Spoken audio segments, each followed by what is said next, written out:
Hello students, this is UNICEF Faculty Social Science. I hope you all will be fine. Today we are going to discuss about the Silk Route links the world, one of the subtopic of the pre-modern period, and also food travelers, one of the food named as spaghetti and potato. In the previous lecture we studied about the introduction about the making of global world and also about globalization and the introduction about the first topic, that is the pre-modern period. Now here it is a subtopic of the pre-modern period, that is Silk Route links the world. I hope जो previous lecture आप तक पहुंचा वो आपको अच्छे से समझ में आया होगा और मैं उम्मीद करूंगा कि आज का भी टॉपिक आपको अच्छे से समझ में आएगा। हमारा जो आज का टॉपिक है वो है silk route links the world. इस टॉपिक में हमने पढ़ना है कि एक रूट है जिस रूट का नाम है सिल्क रूट, और इस सिल्क रूट की क्या इंपॉर्टेंस है और किस तरह से सिल्क रूट ने पूरी दुनिया को लिंक कर दिया, एक दूसरे के साथ कनेक्ट कर दिया एक दूसरे के साथ। इस सिल्क रूट के जरिए से किस तरह से प्री मॉडर्न पीरियड में एक कंट्री इंटरलिंक इंटरकनेक्ट हो गई एक दूसरे के साथ। लेकिन उससे पहले आपको पता होना चाहिए सिल्क रूट जो है इसको सिल्क रूट क्यों बोलते हैं, और इस सिल्क रूट के बारे में आपको थोड़ी बहुत जानकारी होनी चाहिए, थोड़ी बहुत इंफॉर्मेशन होनी चाहिए। सिल्क रूट जो है हिस्टोरियंस ये बताते हैं कि सिल्क रूट का आगाज एशिया में चाइना से हुआ। कब? सेकेंड सेंचुरी बीसी से लेके सेकेंड सेंचुरी बीसी से सिल्क रूट की शुरुआत हो गई, चाइना से इसकी शुरुआत हो गई। कहां तक? 14th सेंचुरी तक इस रूट के जरिए से अच्छा खासा ट्रेड देखने को मिला था। 14th सेंचुरी एडी से जो सिल्क रूट का इनिशियल ओरिजिन जो है that is second century BC में इसकी शुरुआत हुई, और 14th सेंचुरी एडी तक इस रूट के जरिए से इस रूट पे बहुत ज्यादा कारोबार लोग एक कंट्री दूसरे कंट्री के साथ करती थी। लेकिन इस सिल्क रूट को सिल्क रूट नाम क्यों पड़ा? वो इसलिए, यहां पे एक पिक्चर मैंने यहां पे एक इमेज आपके सामने रखी। एक ये एशिया में चाइना आता है, इंडिया आता है, श्रीलंका आता है। तो एशिया में यहां पे जो ये लोकेशन मैंने रखी है चाइना में बहुत ज्यादा सिल्क निकला क्या करता था, बड़े बड़े सिल्क कार्गोज वहां पे निकला क्या करते थे। ये सिल्क कार्गोज दो रूटों के जरिए से यूरोप चला जाता था। ये सिल्क जो इसका कारोबार, इसका ट्रेड चाइना से लेके यूरोप तक हुआ क्या करता था, और इस तरह से एशिया, इस रूट ने एशिया को लिंक कर दिया, कनेक्ट कर दिया यूरोप के साथ। लेकिन दो रूट्स के जरिए से, एक था land route, land silk route जिसको बोलते हैं, और दूसरा था सी सिल्क रूट, यानी कि ये सिल्क रूट समुद्री भी था और ये सिल्क रूट जमीनी भी था। जमीन पे ये सिल्क रूट था, यानी कि सिल्क जाता था एशिया यानी कि चाइना से यूरोपियन मार्केट्स में चला जाता था लैंड के जरिए से, और समुद्री भी, सी रूट भी ये चला जाता था। ये सिल्क रूट इसलिए इसका नाम पड़ गया क्योंकि पहले बहुत सेंचुरीज तक, बहुत 100 सालों तक, अगर इसका ओरिजिन सेकेंड सेंचुरी में देखने को मिला, लेकिन बहुत 100 सालों तक इस सिल्क की मोनोपोली इस सिल्क रूट पे रही। मतलब इस रूट पे खाली और खाली सिल्क का ट्रेड हुआ करता था।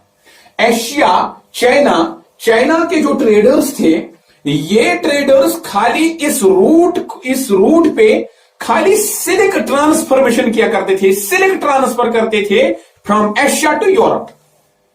लिहाजा इस रूट को सिल्क रूट बोला गया करते हैं। अब इस सिल्क रूट की क्या इंपॉर्टेंस है, आपको 3 मार्क्स वाला क्वेश्चन कभी कभार आया, 2016 में ये क्वेश्चन आया था। What is the importance of silk route? Silk route की क्या इंपॉर्टेंस है in linking Asia with Europe? Silk route की एक बहुत बड़ी इंपॉर्टेंस है। क्यों? क्योंकि सिल्क रूट के जरिए से ही एशिया लिंक हो गया यूरोप के साथ, पूरी दुनिया के साथ। पूरी दुनिया की जितनी भी कंट्रीज थी, बहुत सारी कंट्रीज जो है इस रूट के जरिए से, इस रूट को इस्तेमाल करने के लिए, इस्तेमाल करने के बाद वो लिंक हो गए एक दूसरे के साथ, कनेक्ट हो गए एक दूसरे के साथ। वो कैसे? पहले पहले चाइना जो है ये सिल्क कार्गोज ले जाता था यूरोप, तो इस तरह से चाइना लिंक हो गया यूरोप के साथ, और यूरोप के लोग इसी रूट के जरिए से वापस आ गए एशिया, तो एशिया के लोग यूरोप के साथ लिंक हो गए। दूसरी बात, पहले पहले बहुत सौ सालों तक मैंने आपको बोला कि इस रूट पे खाली सिल्क का ट्रेड हुआ करता था, सिल्क का ट्रेड हुआ करता था। लेकिन वक्त गुजरने के साथ साथ ये रेस्ट्रिक्ट खाली सिल्क ट्रेड तक ही नहीं रहा। इस रूट पे और भी प्रोडक्ट्स, और भी चीजों का कारोबार, और भी चीजों का ट्रेड देखने को मिला। आप लोग देख सकेंगे चाइना में पोट्री जो निकलती थी, Chinese pottery also transferred, Chinese pottery also traded from China to Europe on the same route. इसी रूट का इस्तेमाल करके पहले पहले बहुत सौ सालों तक सिल्क ही कारोबार, सिल्क का ही ट्रेड हुआ करता था। लेकिन वक्त गुजरने के साथ साथ चाइनीज पोल्ट्री भी इसी रूट का सहारा, चाइना के लोगों ने चाइनीज पोल्ट्री को ट्रांसफर किया, शिफ्ट किया यूरोप ममालिकों में, लेकिन इसी रूट का सहारा, चाहे वो लैंड सिल्क रूट हो या सिल्क रूट हो, इन्हीं 2 सिल्क रूटों का इस्तेमाल सहारा लेके ये लोगों ने इसी रूट के जरिए से यूरोपियन मार्केट्स में, अमेरिका की मार्केट्स में इन चाइनीज के पोल्ट्रीज को भी ट्रांसफर कर दिया from one place to another place.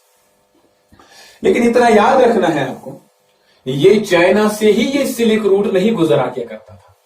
इसमें बीच में बहुत सारे ममालिक आते थे, बहुत सारे कंट्रीज आते हैं, ऊपर लैंड के जरिए, लैंड रूट के जरिए से भी, और नीचे सी रूट के जरिए से भी, यहां पे भी इसको बहुत सारी कंट्री से गुजरना पड़ता था।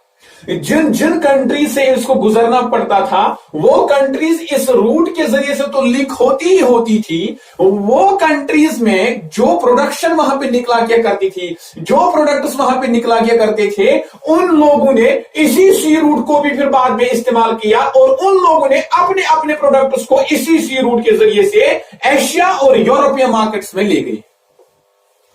अब ये महदूद नहीं रहा सिल्क तक ही, ये रूट खाली रेस्ट्रिक्ट नहीं रहा सिल्क तक ही। इस रूट पे फिर बाद में बाकी चीजों का भी जो है ट्रेड, बाकी प्रोडक्ट्स का भी ट्रेड देखने को मिला।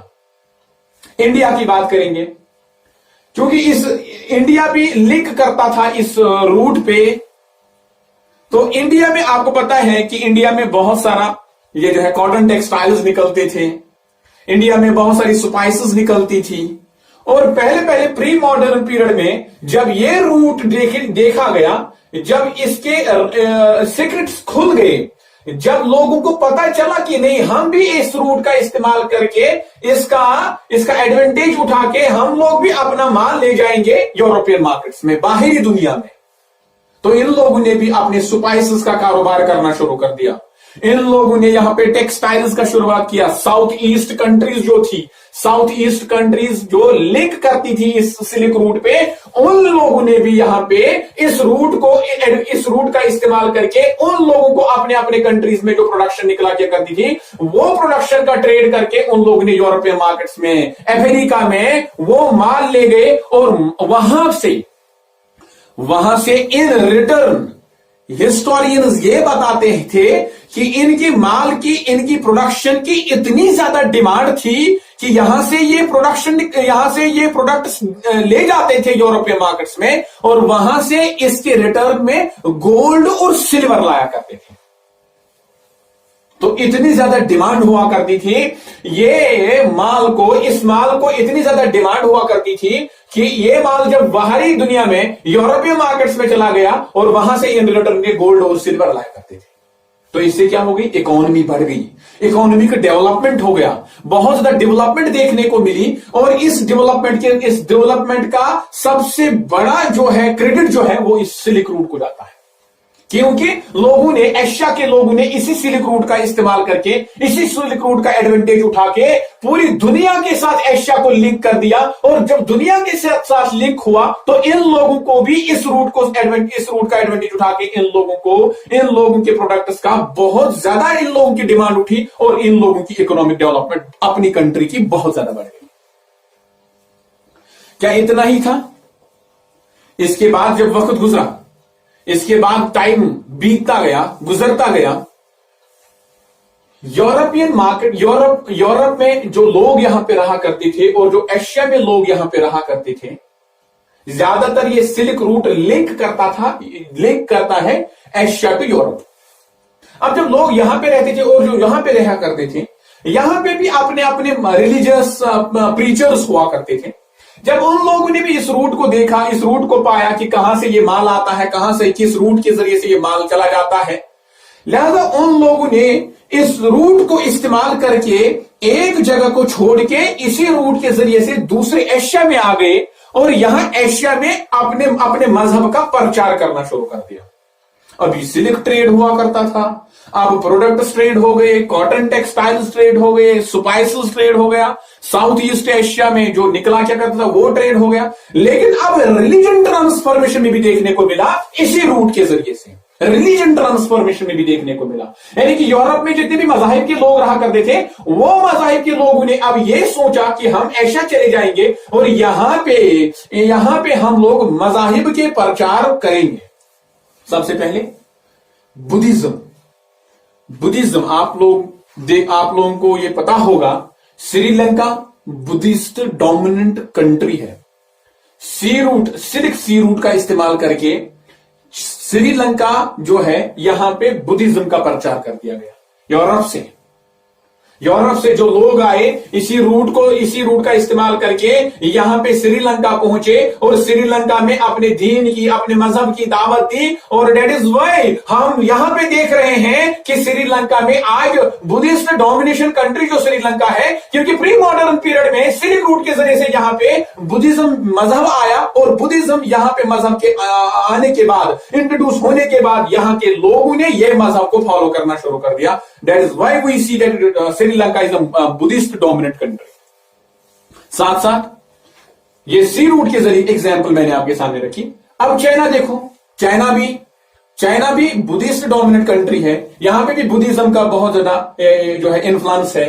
और यहां पे हम जापान की बात करेंगे या कोरिया की बात करेंगे, चाहे वो नॉर्थ कोरिया हो, चाहे वो साउथ कोरिया हो, तो इन ममालिकों में यूरोप से लोग आए, प्रीचर्स आए और इन लोगों ने बुद्धिज्म की स्थापना यहां पे डाली, इस मजहब की स्थापना यहां पे डाली। और यहां पे बुनियाद डालने के बाद आज हम देख रहे हैं, आज इस दौर में हम लोग देख रहे हैं कि बहुत सारी ऐसी कंट्रीज हैं जो बुद्धिस्ट डोमिनेंट कंट्रीज हैं, बुद्धिज्म डोमिनेंट कंट्रीज हैं। वो इसलिए क्योंकि प्री मॉडर्न पीरियड में इस सिल्क रूट का इन लोगों ने इस्तेमाल किया और इस सिल्क रूट के जरिए से उन लोगों ने रिलीजियस ट्रांसफॉर्मेशन की फ्रॉम यूरोप टू एशिया। और जब वक्त गुजरा, जब क्रिश्चियन मिशनरीज ने, जब क्रिश्चियनिटी के फॉलोवर्स ने यह देखा कि मुस्लिम, अब बुद्धिज्म डोमिनेंट हो गया एशिया में, क्यों ना हम इसी रूट का सहारा लेके हम भी अपने मजाहिब के प्रचार करेंगे, हम भी मजहब का प्रचार करेंगे। तो उन लोगों ने भी इस सी रूट का इस्तेमाल करके क्रिश्चियन मिशनरी सोसाइटीज यहां पे उनकी स्थापना डाली। और यहां पे आज एशिया में हम लोग देख रहे हैं, एशिया में भी ऐसी बहुत सारी कंट्रीज हैं जहां पे क्रिश्चियनों की बहुत भारी मात्रा में उन लोगों का ये जो है इन्फ्लुएंस यहां पे देखने को मिलता है। फिर लेटर ऑन मुस्लिम प्रीचर्स आ गए, इसी रूट का सहारा लेके मुस्लिम प्रीचर्स आ गए, एशिया में मुस्लिम प्रीचर्स आ गए। जम्मू कश्मीर की जब हम बात करते हैं, आज से 500, 600, 700 साल की अगर हम बात करेंगे, 700 साल से पहले अगर यहां पे कश्मीर की हिस्ट्री को खोला जाए, इसका इतिहास देखा जाए, तो यहां पे पता चलता है जो कश्मीरी लोग जो है ये ब्राह्मण लोग, अक्सर ब्राह्मण लोग हुआ करते थे। क्योंकि प्री मॉडर्न पीरियड में यहां पे ये इस मजहब के फॉलोवर यहां पे आए थे और यहाँ पे लोगों को ये ब्राह्मण की तालीम यहाँ पे दी और इस मजहब पे चला क्या करते थे। लेकिन आज से 700 750 साल पहले यहाँ पे मुस्लिम प्रीचर्स आए, एशिया में मुस्लिम प्रीचर्स आए। क्योंकि हम देखेंगे जम्मू कश्मीर में हमदान से मुस्लिम प्रीचर्स आए थे और उन मुस्लिम प्रीचर्स में आप बखूबी जानते होंगे हजरत अमीर कबीर मीर सईद अली हमदानी रहमतुल्लाह तआला अलैह जो है वो हमदान से आया, वो एशिया की एक टेरिटरी से आया और उसने यहां पे इंडिया में, यहां जम्मू कश्मीर में यहां पे इस्लाम की स्थापना डाली। और यहां पे लोग जो आज हम देख रहे हैं, कश्मीर जो है ये मुस्लिम डोमिनेशन स्टेट है, ये यहां पे मुस्लिम डोमिनेशन है। वो इसलिए है क्योंकि यहां पे पहले आज से 700-800 साल पहले यहां पे इसकी तालीम हम लोगों को दी गई थी। ये क्यों, ये ऐसा किस तरीके से हुआ? ऐसा हुआ कि बहुत सारे ऐसे बहुत सारे ऐसे रूट्स थे और वो रूट्स जो है इन प्रीचर्स ने इस्तेमाल किया और मुख्तलिफ जगहों पे अपने मजहब की दावत दी। अब इसके बाद ये तो आपको समझ में आया होगा कि अब खुद ही समझ में आपको आया होगा कि ये जो सिल्क रूट है इसकी इंपॉर्टेंस कितनी ज्यादा है। और प्री मॉडर्न पीरियड में सिल्क रूट की इंपॉर्टेंस इतनी ज्यादा है कि प्री मॉडर्न पीरियड में इसने वर्ल्ड को एक दूसरे के साथ कनेक्ट किया और उसका सबसे ज्यादा क्रेडिट जाता है सिल्क रूट को। So that was all about this silk route. हमारा यहां पे दूसरा टॉपिक, सब टॉपिक है, that is food travels, food also travels and spaghetti and potatoes. हमने अभी तक देखा कि जो ट्रेवलर्स जो है नॉलेज ट्रांसफॉर्मेशन के लिए, नॉलेज गेन करने के लिए गुड्स भी ट्रांसफर हो गए, मनी ट्रांसफर हो गया, रिलीजन्स ट्रांसफर हो गए, जर्म्स ट्रांसफर हो गए, डिजीजेस ट्रांसफर हो गई। लेकिन साथ साथ में जो लोग ये ट्रैवलर्स और ट्रेडर्स जो थे, ये लोगों ने अपनी जगहों को छोड़ा और इन लोगों ने ट्रैवलिंग की, इन लोगों ने ट्रेडिंग की। ट्रेडिंग के साथ साथ फूड भी ट्रैवल देखने को मिला, फूड का भी ट्रैवल देखने को मिला, यानी कि फूड ट्रांसफॉर्मेशन भी देखने को मिली from one place to another place. हम बात करेंगे किसकी? हम बात करेंगे चाइना की। चाइना की हम बात करते हैं क्योंकि चाइना में जो रेडी फूड स्टफ्स होते थे, खासकर नूडल्स की बात करेंगे। जो नूडल्स है चाइना में इसका ओरिजिन पाया जाता है, हिस्टोरियंस ने चाइना में नूडल्स का ओरिजिन पाया है।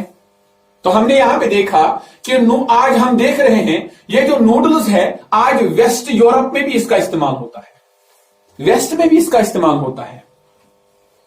और वो किस तरह से चाइना ने ये जो फूड जो है, एक फूड नूडल जो है प्री मॉडर्न पीरियड में चाइना के लोग इस रूट का इस्तेमाल करके या किसी और रूट का इस्तेमाल करके, मेजोरिटी यही रूट माना जाता है, इस रूट का इस्तेमाल करके इस नूडल की भी, ये नूडल भी पहुंचाया कहां पे? वेस्ट यूरोप में पहुंचाया। और आज वेस्ट में भी नूडल्स जो है इसका इस्तेमाल हुआ करता है। और वेस्ट में नूडल्स का इस्तेमाल, यहां पे इसको नूडल्स के नाम से नहीं जाना जाता है, यहां पे इसको स्पैगेटी बोलते हैं, यहां पे इसको स्पैगेटी के नाम से जाना जाता है। चाइना में नूडल्स का इस्तेमाल होता था, जब ये ट्रांसफर हो गया, जब इसका भी ये शिफ्ट हो गया from one place to another place, और वेस्ट में इसका अच्छा खासा आज इस्तेमाल देखने को मिलता है और वेस्ट में आज इसको स्पैगेटी के नाम से जाना जाता है। हम बात करेंगे सीवेन की, बात करेंगे सीवेन, ये लोकलाइजर फॉर्म ऑफ नूडल है। नूडल जो है ना, सीवेन अक्सर यहां पे हम इस्तेमाल करते हैं। तो इंडिया में इसका ओरिजिन ही नहीं देखने को मिला था, इंडिया में इसका ओरिजिन ही नहीं है, ये भी बाहर से ही लाया गया, ये भी बाहर यूरोप से, ये चाइना या जो है चाइना से ये जो नूडल्स जो है हम आज यहां पे इस्तेमाल किया करते हैं क्योंकि ये भी बाहर से ही आया। ये इंडिया का असल में अपना ओरिजिन नहीं है इस फूड क्रॉप का। लिहाजा अब फूड भी ट्रैवल देखने को मिला, साथ साथ ट्रैवलिंग के साथ साथ या ट्रेडिंग के साथ साथ या कोई भी रिलीजियस पर्पस या प्रीचिंग करने के साथ साथ ये फूड ट्रैवल भी हो गया एक जगह से लेकर दूसरी जगहों तक। लेकिन हिस्टोरियंस ने यह बताया, हिस्टोरियंस पूरा बोल ही नहीं पाते हैं, हिस्टोरियंस ये दलालत नहीं दिया करते हैं कि हम एग्जैक्ट ओरिजिन नहीं बता सकते। बहुत सारे ऐसे फूड क्रॉप्स हैं जिसका एग्जैक्ट ओरिजिन हिस्टोरियंस को पता नहीं है, वो नहीं बता सकते कि इस फूड क्रॉप का ओरिजिन असल में कहां से आया और कब, कितना, अब ये कब दूसरी कंट्री में ये पहुंचा। लेकिन कुछ फूड क्रॉप्स की हम यहां पे बात करेंगे, खासकर पोटैटो की बात करेंगे, मेज की बात करेंगे, ग्राउंडनट की बात करेंगे, या सोया है, चिलीज है। ये फूड क्रॉप्स हैं थे, ये फूड क्रॉप्स आज से अगर हम देखेंगे, आज से 400-500 साल जो हमारे एंसेस्टर्स हैं वो इन फूड क्रॉप्स को नहीं जानते, उनको इन फूड क्रॉप्स की कोई भी इंफॉर्मेशन, कोई भी इल्मियत नहीं थी। क्यों? क्योंकि हम लोगों का ये ओरिजिन, इंडिया का ये क्रॉप्स का ओरिजिन नहीं है, यहां पे इसकी कल्टीवेशन नहीं हुआ करती थी। फिर कैसे हो गई? 1492 में, 1492 से पहले इंडिया में ये क्रॉप्स नहीं मिला के करते थे। 1492 में एक ट्रैवलर आया जिसका नाम था क्रिस्टोफर कोलंबस।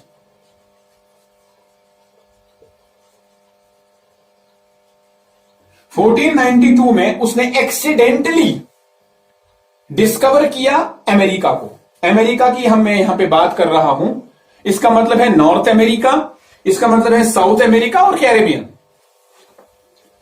ये तीनों हैं मुराद यहां पे अमेरिका से। जब अमेरिका को डिस्कवर कर दिया गया क्रिस्टोफर कोलंबस ने, और इस तरह से जब वहां पे ये गया, वहां इस एरिया को डिस्कवर करने के बाद, इन लोगों को देखने के बाद, ये जो वर्ल्ड जो रेस्ट ऑफ द वर्ल्ड के साथ, जो रेस्ट दुनिया के साथ कटअप हो गया था, डिस्कवर करने के बाद अमेरिका भी लिंक हो गया दुनिया के साथ। और यहां पे अमेरिका में जिन जिन फूड क्रॉप्स की कल्टीवेशन होती थी, वो फूड क्रॉप्स एशिया के लोगों ने भी यहां पे इंट्रोड्यूस करने शुरू कर दिए। और आज हम यहां पे अच्छा खासा पोटैटोज की कल्टीवेशन करते हैं, या यूरोपियन मार्केट्स में इसका अच्छा खासा इस्तेमाल होता है। क्यों? ये इसलिए होता है, पहले पहले इसका ओरिजिन अमेरिका में देखने को मिला। हमारा यहां पे पोटैटो है, इसका ओरिजिन अमेरिका से आया। हम लोगों ने सीखा कि अमेरिका में किस तरह से ये पोटैटो की कल्टीवेशन होती है और पोटैटो क्या चीज है। हम लोगों ने फिर बाद में इसको अपने देश में, अपनी कंट्री में इसको इस्तेमाल किया। लेकिन यूरोपियन कंट्रीज में ऐसे बहुत सारे गरीब लोग हुआ करते थे जो फिर बाद में डिपेंडेंट ही हो गए इन पोटैटोज पे। हम पोटैटो की बात करेंगे, हम आयरलैंड की बात करेंगे। आयरलैंड में धीरे धीरे जो अमेरिका से ये पोटैटो फूड क्रॉप के बारे में इंफॉर्मेशन मिली, जानकारी हासिल हुई, और आयरलैंड के लोगों ने भी, यहां पे यूरोप के गरीब लोगों ने भी इस फूड क्रॉप की कल्टीवेशन यहां पे की। और उन लोगों का जो मेजोरिटी ऑफ द एरिया था, उन लोगों ने ज्यादा ही इसकी कल्टीवेशन की, और उसका ये फूड क्रॉप को ज्यादा इस्तेमाल किया करते थे, ये पोटैटो ज्यादा इस्तेमाल किया करते थे। लेकिन लोग इतना ज्यादा डिपेंडेंट हो